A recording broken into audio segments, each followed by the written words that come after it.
어떤 사람이 어느 날 이상한 전화 한 통을 받았습니다.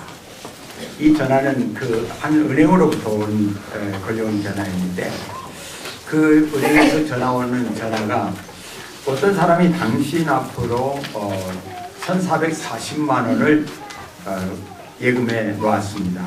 그런데 당신은 오늘 반드시 1,440만 원을 찾아서 써야 합니다. 그런데 조건은 없습니다. 그래서 유익하게 쓰시기를 바랍니다. 이런 전화가 왔습니다. 그래서 이 사람이 어리둥절하게 생각을 하면서 도대체 이런 전화가 어떤 전화일까, 어떤 모습일까 이렇게 생각을 하다가 그냥 하루를 보내고 말았습니다. 그런데 그 다음날 아침에 또 전화가 걸려왔습니다. 어떤 사람이 당신 앞으로 1,440만 원을 입금이 되어 있습니다. 어제 이 예금된 돈은 사용하지 않았으므로 그 주인이 도로 찾아갔습니다. 그런데 그분이 말하기를 오늘 찾아서 돈을 쓰시면 그 돈은 당신 것이라고 이야기를 했습니다. 이런 전화를 받고 그 다음날 이제 이 사람이 또 미심쩍지만은 은행에서 이 전화가 와서 은행에 가서 통장을 열어봤더니 정확하게 1,440만 원이 입금이 되어 있었습니다. 에이, 기분이나 한번 내보자 이래가지고 하루에 1,440만 원을 사용하라고 하니까 내가 기분 내보겠다라고 이제 며칠을 사용을 했습니다. 근데 어느 날 갑자기 생각해 보기를, 야, 이러다가 어느 날 갑자기 이분이 1,440만 원을 입금을 안 해주면 어떻게 하지? 하는 염려가 생겼다는 것입니다. 그래서 그동안 돈 사용하는 것은 굉장히 기분이 좋았는데, 이제 보내주지 않으면 어떻게 하지? 예금에 채워주지 않으면 어떻게 하지? 이런 걱정이 생기게 되더랍니다. 사랑하는 성도 여러분, 어느 날 그 은행에 넣었던 그 사람이 그 은행에 넣지 아니하고 멈추게 되는 그날이 있게 될 것입니다. 하나님께서 여러분과 나에게 하루에 24시간을 주셨습니다. 이 24시간을 분으로 쪼개면 1,440분이 되는 겁니다. 하나님께서 매일같이 우리에게 1,440만 원에 안 주셨지만, 그러나 이제는 1,440분을 우리들에게 허락해 주셨다는 사실입니다. 이것은 우리들이 마음대로 사용할 수 있는 그런 시간이요, 또 우리들의 마음에 유용하게 사용할 수도 있고, 또 이제 우리가 그것을 허비할 수도 있게 되는데, 하나님께서는 저와 여러분에게 공평하게 우리 모두에게 24시간을 제공해 주셨다는 사실입니다. 그러나 기억하시기를 바랍니다. 이것이 계속되는 것이 아니라 어느 날 은혜로 오신 하나님께서 우리를 향하여서 이렇게 선언하는 순간이 오게 될 것입니다. 이제 그만, 그리고 지금까지 내가 너에게 분배했던 것들을 내가 어떻게 사용했는지 내 앞에 와서 계산을 하라, 이렇게 말씀을 하실 때가 있다는 것입니다. 우리는 이런 매일매일의 삶을 우리는 아무런 의미도 없이 이렇게 살아가고 있는 모습들을 우리가 종종 보게 되는데요. 그러나 우리가 꼭 기억해야 되는 것은, 우리들은 어느 날 내 앞에 당면하고 있는 위험, 또 당면하고 있는 죽음, 이런 것들을 우리가 생각하지 않는다고 해가지고 해결을 할 수 있는 것은 아닌 줄 믿습니다. 구약 성경에 보면 피난하고 쫓기는 자들이라 하는 말씀을 많이 찾아볼 수 있게 됩니다. 이 말씀을 우리가 보게 되면 우리는 무언가에 쫓기고 있고 무언가에 우리는 방황하고 있는 우리의 인생을 우리가 바라다 보면서 때로는 다급하고 때로는 초조하고 불안할 때 우리는 도피의식을 가지고 있는 잠재력이 우리에게 있습니다. 그래서 핑계가 나오게 되고요, 변명도 나옵니다. 사랑하는 성도 여러분, 현실을 생각할 수 있기를 원합니다. 문제가 닥치고 어려움이 올 때 이러한 방식으로부터, 이런 방법으로부터 도피하려고 하는 어리석음은 우리가 생각하고 있지는 않는지, 또 우리가 숨으려고 한다면 완전하게 숨어야 되는데 마치 타조가 쫓기다가 자기 머리만 머릿속에 쳐박고 그 큰 덩치를 내놔두고 자기는 다 숨었다고 생각하는 것처럼 우리는 정말 이제는 체면 속에 숨어보려고 하고 어떤 사교성이나 어떤 수단에 숨어보려고 노력하고 있지는 않는지, 또는 우리가 가지고 있는 어떤 지식이나 명성 속에 우리가 숨으려고 하고 있지는 않는지, 아니면 나의 부끄러운 모든 것들을 이제는 물질의 어떤 돈으로 하려고 하지는 않는지. 정말 우리가 자기 의지력으로 가보려고 하지만은 또 여기에 종교성이나 또는 이제 도덕성으로 자기 모든 부끄러운 것을 가려보려고 하지만은 또 어떤 경우에는 종교를 선택해가지고 자기가 이제 돈을 닦아서 무언가를 이룰 수 있겠다. 그래서 그 안에 숨어보려고 하는 무수한 사람들이 많이 있지만, 그러나 이것은 어리석은 것이라는 겁니다. 아담과 하와가 하나님 앞에 범죄하고 제일 처음에 했던 것이 하나님의 낯을 피하여서 숨었습니다. 근데 하나님의 낯을 피하여서 숨었는데 이제까지 부부로서 살아왔지만은 아담과 하와 딱 단둘이밖에 없어요. 부부 단둘이밖에 없는데 자기들이 벗은 것을 바라다보고 그것을 숨기기 위해서 무화과 나무 잎으로 치마를 해서 입었다. 성경이 이렇게 얘기를 하고 있습니다. 아담과 하와가 숨을 수 있는 것, 가릴 수 있는 것이 없더라는 것이죠. 그래서 하나님께서 양의 가죽을 벗겨서 그 아담과 하와에게 옷을 만들어 줌으로 부끄러운 것을 가릴 수 있었습니다. 우리 인간이 숨으려고 한다면은 가장 안전한 곳에 숨어야 되겠는데 그 안전한 곳이 바로 반석되시는 예수 그리스도이심을 우리가 믿습니다. 그래서 우리 모두는 예수 그리스도에게 숨어야 완전히 숨어질 수 있다는 사실을 보게 됩니다. 우리 주님의 능력과 그분의 그 온 인류를 사랑하는 그 사랑, 또 온 인류를 그의 품에 끌어안고 싶어서 정말 이제는 그들을 품에 안기를 간절히 소원했던 분, 우리 주님의 예루살렘을 바라다보면서 예루살렘아 예루살렘아 암탉이 병아리를 품으려고 하는 것처럼 내가 너희를 품으려고 한 적이 몇 번이더냐 하고 외쳤습니다. 시편 기자는 얘기합니다. 나의 방패, 나의 요새, 나의 구원, 나의 피난처, 나의 소망이 되시는 주님이라고 외치고 있습니다. 여호와께서 환난 날에 나를 그 초막 속에 비밀히 지키시고 그 장막 은밀한 곳에서 나를 숨기시니라, 이렇게 고백을 하고 있습니다. 오늘 이 본문 3절에서 우리에게 얘기하고 있기를 주께서 심지가 견고한 자를 평강하고 평강하도록 지키시리니, 이렇게 말씀을 하고 있습니다. 평강의 평강, 이걸 반복하고 있는데 이것은 가장 강한 표현을 얘기하고 있는 것입니다. 여기서 주님은 우리를 평강 속으로 인도하시겠다고 하는 약속의 말씀이지요. 현대 심리학자들은 사람의 마음속에 평화가 없는 이유를 5가지로 분석을 해서 얘기를 합니다. 첫째는요, 원심, 복수심이라는 것입니다. 보복의식. 보복의식을 가지고 있기 때문에 인간은 평안을 소유하지 못한다, 이렇게 얘기를 하고 있습니다. 두 번째는 지나친 욕심 때문에, 내가 소유하고자 하는 욕심 때문에 평강을 이루지 못한다 그랬고요. 세 번째는 질투심 때문이라고 얘기를 합니다. 우리나라 속담이 그랬죠. 사춘이 논 사람은 배 아프다 그럽니다. 질투심이 있을 때 우리는 평강을 누릴 수 없다, 이렇게 심리학자들이 얘기를 합니다. 자신의 능력이나 자신의 자질은 생각하지 아니하고 다른 사람의 성공이나 그 사람의 형편만 바라다보고 질투하고 있는 동안에 내 안에 절대적인 평안은 이루어질 수 없다 하는 것입니다.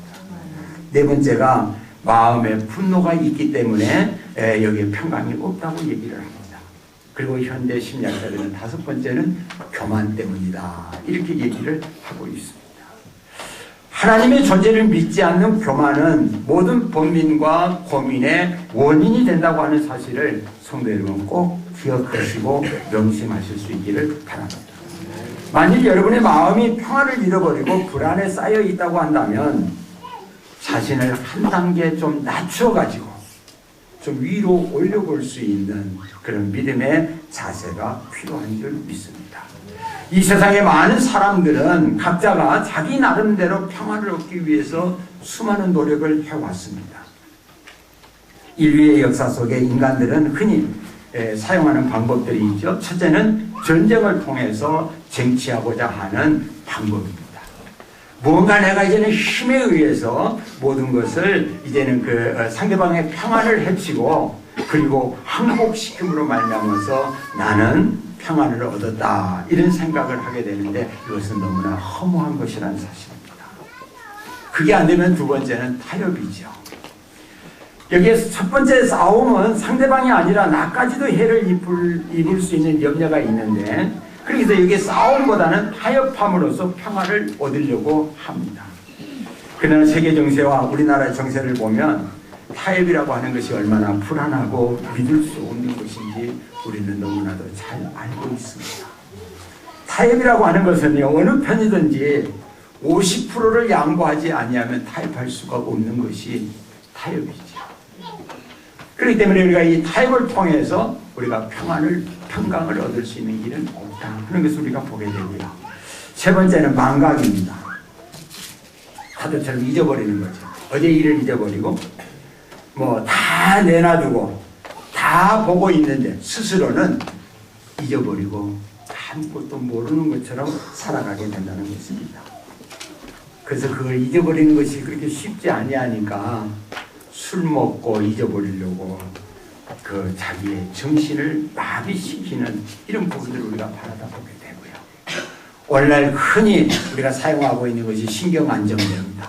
환각제죠. 이런 것들이 오늘날 우리의 모든 사람들에게 인기를 끌고 있는 이런 모습들을 우리가 바라다 볼 수가 있습니다. 또 어떤 사람들은 향락적인 것을 소유함으로 말미암아서 자기들이 평안을 만들어 볼 수 있다고 생각을 합니다. 어떤 사람들은 운동 경기나 쇼 프로그램이나 또 여기 춤을 추고 즐거움을 찾아서 이제는 그들이 방황하면서 자기들의 평안을 찾아보려고 노력하는 사람들이 굉장히 많이 있습니다. 그러나 이런 모든 것들의 그 결과는 잃어버리고 싶은 겁니다. 망각이라는 사실입니다. 성도 여러분, 평강은 하나님께서 지배하시는 것입니다. 인간이 자기 노력에 의해서 얻을 수 있는 성질의 것이 아니라는 사실을 기억하시기 바랍니다. 우리가 가지고 있는 소유가 넉넉함으로 우리가 평강을 소유할 수 있는 것, 그것도 아니라는 것입니다. 솔로몬은요, 지식이 많았어요. 일천자문을 기록할 수 있는 사람이 솔로몬이었습니다. 그는 재물이 많았습니다. 얼마나 많았느냐 그러면은 뭐 어떤 분들이 역사가는 그렇게 얘기합니다. 그 솔로몬의 조경을 해놔둔 것이 금으로 조경을 해놨다. 조경을 해서 금으로 입혔다. 이렇게 얘기를 합니다. 그런 말은 이제 사실인지 모르겠습니다만은 성경에 기록한 대로 보면 솔로몬의 앉은 보좌가 상아로 만들고 그 위에 금을 입혔다. 이렇게 기록을 해놓았습니다. 굉장히 부유한 사람이죠. 정말 우리는 솔로몬 얘기하면 지혜로운 사람, 부유한 사람, 우리가 그렇게 이제 얘기를 하게 되는데, 그러면 솔로몬에게는 근심이 없었을까요? 솔로몬이 재물을 많이 가지고 있었기 때문에 근심이 없었을까요? 진정한 평안이 있었을까요? 아마도 이 솔로몬은 잠언서를 기록하면서, 전도서를 기록하면서 우리에게 얘기를 하고 있습니다. 인간의 진정한 본분은 하나님을 경외하는 데 있다 하고 선언을 했습니다. 사랑하는 성도 여러분, 바울 사도가 이렇게 얘기합니다. 욕심이 잉태한 즉 죄를 낳고 죄가 장성한 즉 사망을 낳느니라 하고 얘기를 했습니다. 어떤 사람은 지식으로 평안을 얻으려고 하는데 전도서 1장 18절에 보면 지식이 더하면 근심이 더하느니라 하고 성경은 얘기를 합니다. 어떤 사람은 명예를 가지고 평안을 찾으려고 합니다. 평범한 사람에게는 아무런 문제가 되지 않는 일도 높은 지위나 명예가 있는 사람에게는 큰 문제가 되거나 혹은 복잡해지는 것을 우리는 삶을 통해서 경험을 했습니다. 오히려 소박하게 사는 것이 제일 평안하고 평안하다고 이렇게 생각이 되어지게 되는데요. 평안은 인간의 지식, 인간의 명예, 인간의 노력으로 얻어지는 것이 아니라 근본적으로 하나님이 소유하고 계시는 것입니다. 오늘 2절에 본문 2절의 말씀에 보면 너희는 문들을 열고 시내를 지키는 의로운 나라가 들어오게 할지어다 하고 말씀을 했습니다. 우리가 옛날을 생각해 보면은요, 성문이 이제 그 시간이 되면 딱 닫아지지 않아요.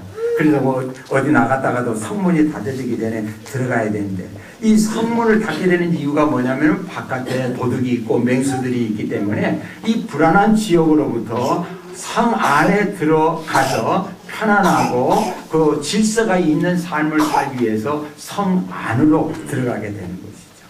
그 성 안에 이제는 그 질서가 있고 성 안에 이제는 그 모든 그 위로가 있는 것을 우리가 보게 됩니다. 그런데 그 성 안에 들어가기 위해서는 오직 문이 열려 있을 때만 들어갈 수 있다는 사실입니다. 우리 여기 신약에 와서 예수님께서 말씀하시기를 요한복음 10장 9절에서 내가 문이니 누구든지 나로 말미암아 들어가면 구원을 받고 또는 들어가며 나오며 꼴을 얻으리라 그랬습니다. 구원을 받을 뿐만 아니라 들어가며 나오며 꼴을 얻는다는 것은 그때그때 필요한 모든 것을 공급받겠다고 하는 얘기 아니겠습니까? 지금 문이 누구라고? 예수 그리스도. 지금은 성 안에 들어갈 수 있는 열린 문이 있다고 말씀을 하고 있습니다. 어느 날 그 문이 닫아지게 되면, 그 문이 닫혀지게 되면 아무도 그를 들어갈 수 없다는 사실입니다. 우리가 잘 알지 않아요? 노아가 방주를 만들었습니다. 120년 동안 만들었습니다. 노아가 120년을 방주를 만들면서 아무 말도 하지 않냐고 묵묵하게 방주만 만들었다고 여러분 생각하시지 않습니까? 그는 틀림없이 하나님의 심판에 관해서 이야기를 했을 것입니다. 아마 노아와 그 세 아들 그리고 여기에 8명의 식구가 노아 방주를 지었다고 저는 생각하지 않습니다. 아마 일꾼들을 많이 데려다가 함께 지었으리라고 생각을 합니다. 그들에게 방주를 짓는 그들에게 일하는 그들에게 하나님의 심판에 관해서 이야기를 해놔두고 이 방주문이 닫아지기 전에 들어오라고 얼마나 간절히 외쳤겠습니까? 하나님께서 그 방주의 문을 닫았다 이렇게 얘기를 하고 있는데요. 하나님이 방주문을 닫고 난 다음에는 아무도 그 문을 열 수도 없었고 들어갈 수도 없었어요.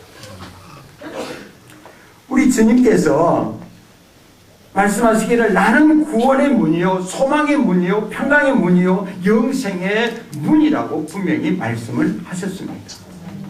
예수 그리스도라고 하는 그 문을 통해서 들어가는 자는 그곳에서 만족한 꼴을 얻을 수 있다고 주님은 말씀을 하고 있어요.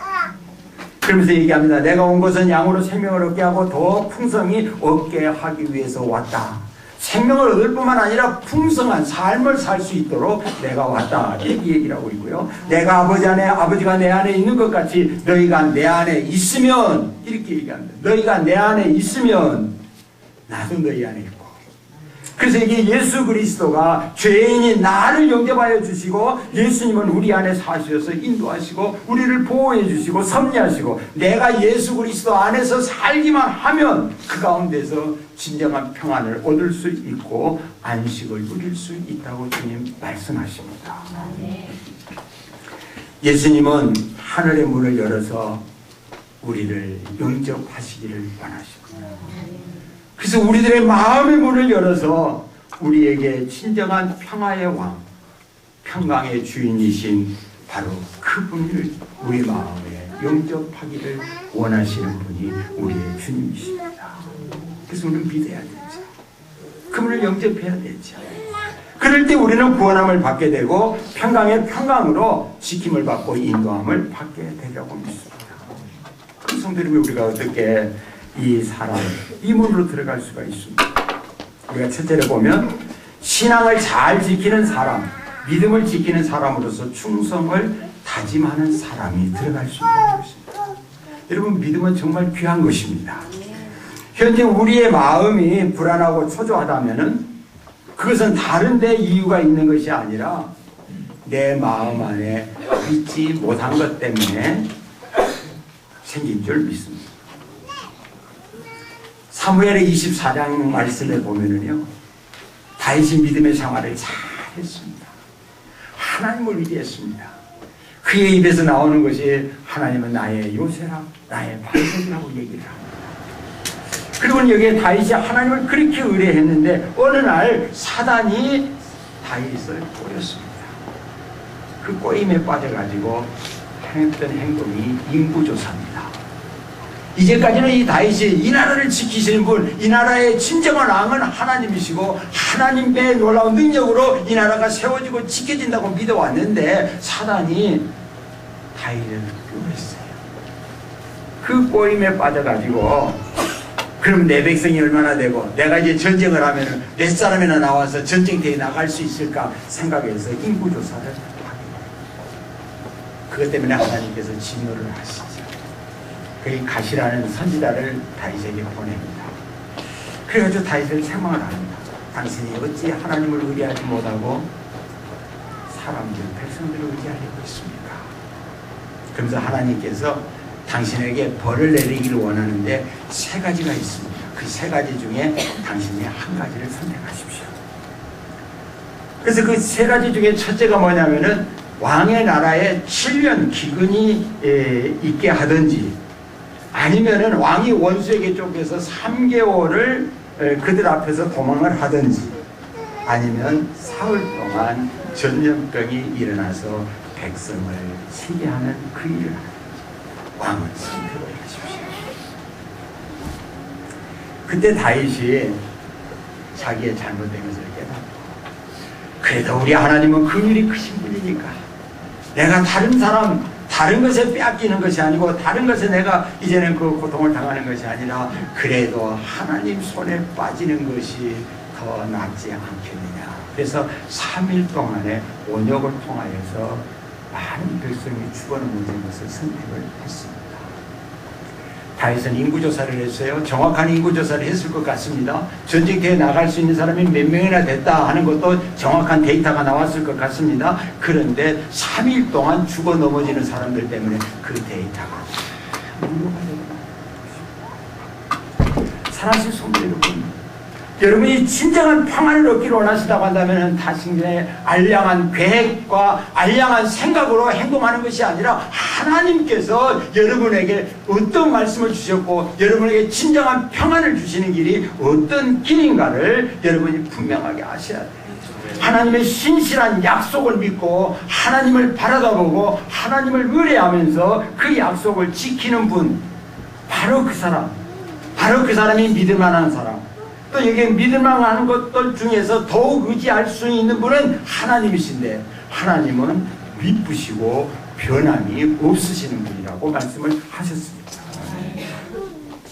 4절에 보면 너희는 여호와를 영원히 신뢰하라 주 여호와는 영원한 반석이시미로다 고백하고 있습니다. 우리가 주만 의뢰하고 주의 이름을 부르면서 성도 여러분이 신실하게 전심으로 여호와 하나님을 부르고 여호와 하나님을 의뢰해서 나아가시게 된다고 합니다.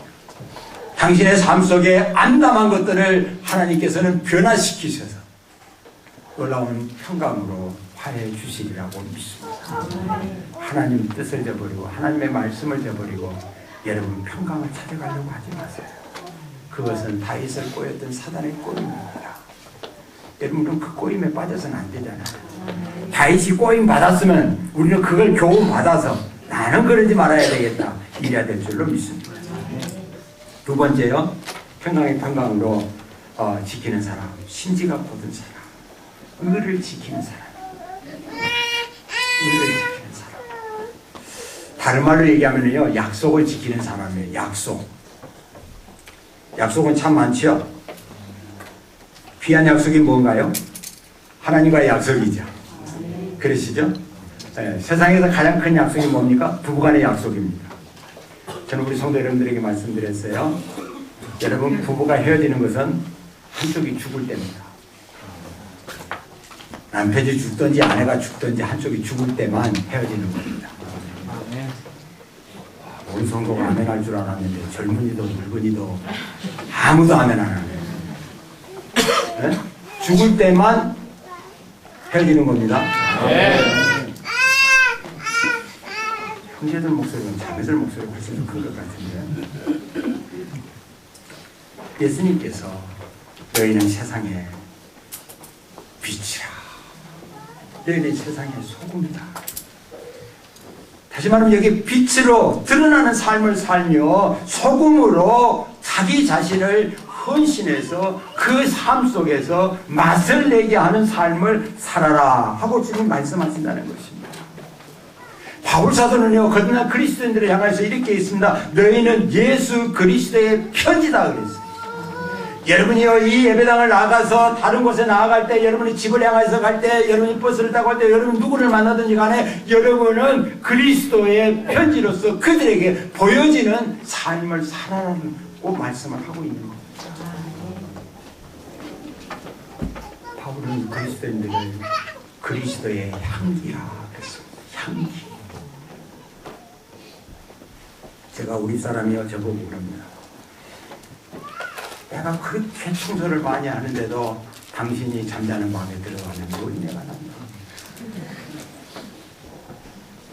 그래서 제가 바르는 화장품을 제 방으로 다 가지고 갔습니다. 내가 화장품을 발라도 향수를 뿌려도 내 방에서 뿌려야 내 방에서 향수 냄새가 나겠다. 노인 냄새가 안 나고 향수 냄새가 나겠다. 전부 내 방으로 다 가지고 갔어요. 여기 연세된 남자분들 냄새 나면 다 가지고 갔어요. 그걸 갖다가 내 방에서 사용했더니 노인 냄새 난다는 소리 아직 안 했습니다.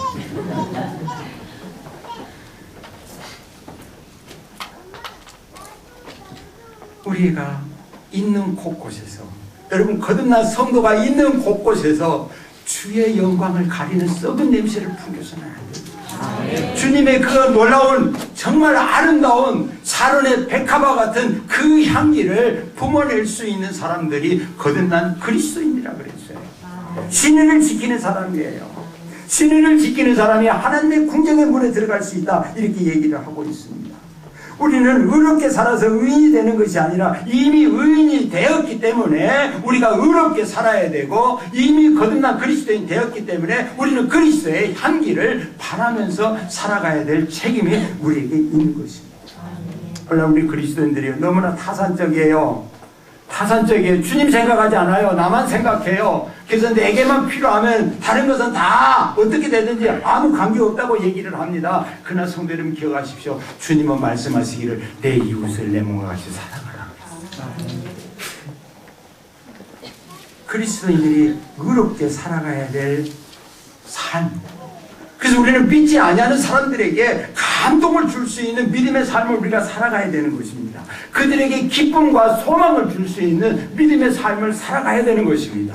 근데 우리는 거듭난 그리스도라고 하면서 우리가 동일하게 다른 사람, 믿지 아니하는 사람하고 동일선상에서 일할 때 그들에게 어찌 주 안의 기쁨을, 주 안의 평강을 증가할 수가 있겠습니까?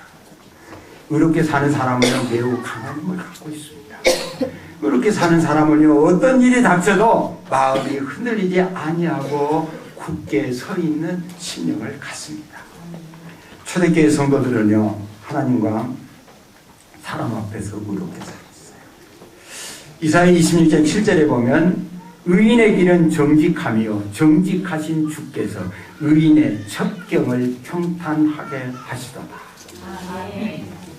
생활에 적용 한번 해볼까요? 거듭난 그리스도인들의 길은 하나님의 말씀을 따라서 정직한 삶을 살게 되는데, 정직한 삶을 사는 그들에게는 주님께서 의로운 길을, 의로운 첩경, 바로 여기 보면 우리의 인생이 굴곡이지고 험한 인생이 된다고 하더라도 바로 그 길을 주님께서 평탄하게,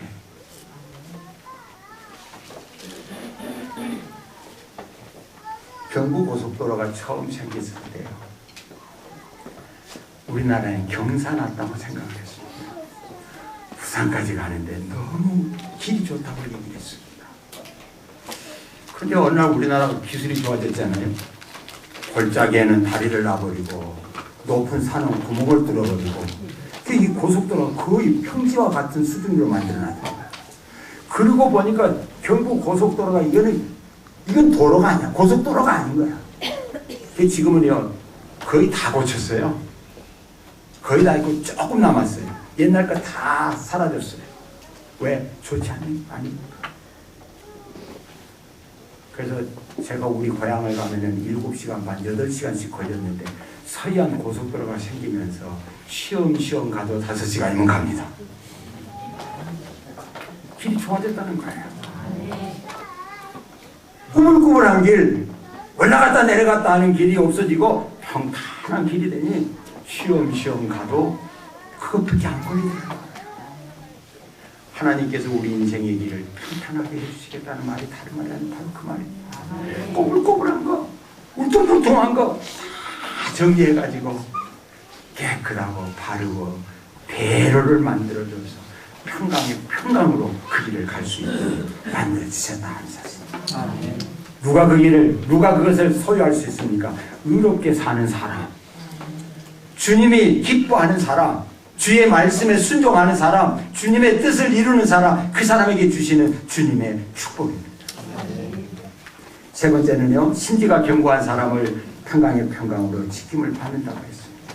심지가 굳은 사람, 마음이 한 곳에 머물러 있어 변하지 않는 사람, 한 번 약속했으면 변개하지 아니하는 사람, 외부의 환경이 어떻게 어렵고 험악하다고 하더라도 하나님과 맺은 약속을 끝까지 포기하지 아니하고 신실한 영혼을 바로 여기 가리켜서 심지가 견고한 사람이라 이렇게 얘기하고 있는 겁니다. 마음이 한결같은 사람, 변덕이 없는 사람을 얘기하는 것이죠. 변덕스러운 사람은 가장 다루기 어려운 상대입니다. 변덕스러움이라는 것이 뭡니까? 정서의 결핍이고 믿음의 결핍입니다. 이런 심령에서 어지러운 것이 나오게 되죠. 감정에 자기 자신을 내어 던지거나 내어 맡기는데 이제는 거기에서 나타나는 그 결과물이 변덕입니다.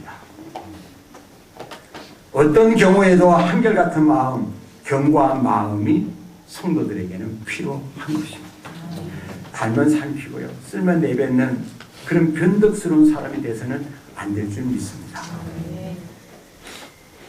모든 생활에 있어서 불변한 마음이 필요하지만 우리의 일상생활에서 우리의 심지가 견고하여 주님을 바라볼 수 있는 믿음의 사람. 성도 여러분, 심지가 견고한 사람, 변질되지 않는 사람, 하나님께서 평강의 평강으로 지켜주신다고 말씀하셨습니다.